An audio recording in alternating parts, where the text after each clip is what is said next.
போஸ் கொடுக்குறியாடா? ரொம்ப நாளாக அம்மாவுக்கு ஆசைடா, ரொம்ப வருஷமாக ஆசை. இந்த 2 குட்டி பாப்பாஸும் கொஞ்சம் டைம் கொடுத்தோன்னா நீ பண்ணுற சேட்டை வீடியோ எடுக்கணும். சேட்டை தானே பண்ணுறேன். டெய்லி கரெக்டாக 3 மணிக்கு என்னை வந்து இப்படி டிஸ்டர்ப் பண்ணுறியே. இப்போ எதுக்கு நீ கத்துற?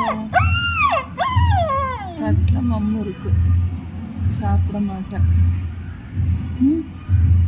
எதுக்கு இப்படி கத்துற?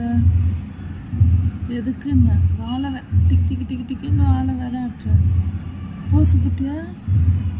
ஏய் தூக்கம் வருது. கொட்டாய் பத்தியா? தூக்கம் வருது பத்தியா? ஒன்று யாரு?